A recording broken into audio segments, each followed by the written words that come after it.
So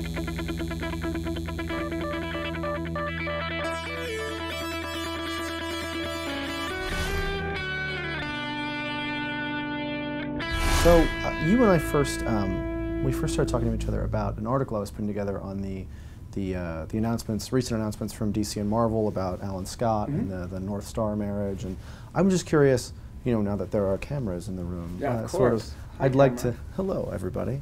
I'd like to talk more about sort of your perspective on the representation of LGBT people in comics and sort of how that's evolved, and even now that we're on the other side of those two things have been published, sort of, what's your perspective? Funny that you asked that. I was just at San Diego Comic-Con and did 2 panels on this topic. One was about Northstar, and I was sitting with Scott Lobdell and Marjorie Liu, and we had some actually very interesting discussions about this. And then I was also on the Gays and Comics panel, it was its 25th anniversary.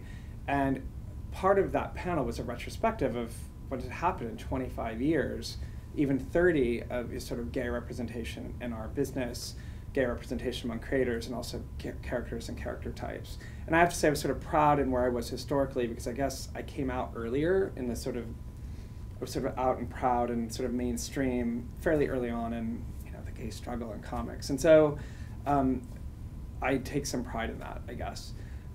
My general feeling is this. What fascinates me a bit about the recent outing of these characters, the recent news stories of them, is that there have been characters before that were not huge news. There were Midnighter and Apollo and Wiccan and Hulking, and, you know, really sort of solid, coupled off. Even Northstar, I mean, he's been out since like the 90s, yeah? Yeah, although Northstar is like one of those tricky characters because, like, for example, I'm one of those people that thinks Northstar is far more interesting because he was a terrorist. Like, you know, everyone forgets that. I don't, because I'm like, that's what made him, like, kind of crazy, not because he was a closeted homosexual. And he, like, was in love with his sister's, like, boyfriend and all that. Like, that I'm, like, super fascinated by. But, yeah, the sister has a split personality, which is even cooler. Oh, ultimately, comics. Oh, yes, Aurora. Ultimately, though, what I find really fascinating is that in this recent wave of characters, I have both strong, strong positive and slightly negative feelings about them, because gay people, gay characters at Marvel, DC, and even Archie on some level are represented by white men, and a kind of white men, sort of strong alpha men. Their boyfriends are all minorities, and or husbands, and I think that dynamic is sort of interesting. I never thought about that, but yeah. Yeah. That's and weird. What's more, well, no, it's actually not, because I think it speaks to sort of the larger sort of socio-political landscape that we make entertainment in. Our heroes are still predominantly white, male, alpha. I just did some artwork for Archie and was super excited to be drawing Kevin Keller. Like, I was like, that's so great. But I was like, oh, he's sort of like a military guy. Northstar's an X-Man, a superhero, and definitely not, you know, he fits a particular mold, a very safe mold, a very acceptable mold of what a man can be, a gay man, a masculine man, etc. Like, almost not simply defying stereotype, but avoiding it. You know, the same with the new Alan Scott. Yeah. And so so not only do you have the sort of standard white guy, sort of hero with a minority boyfriend, which I think speaks to, all sorts of interesting race and socioeconomic politics, but then you marry them all off. And what's fascinating to me about that is it doesn't leave any room for a swaggering, what do I want to say, playboy type, a la Bruce Wayne. Once you marry them off, they become neutered, and they become safe, and they become acceptable to society, because it's sort of like, look, they're just like you. Paradoxical. What? Which is kind of paradoxical when you think about it.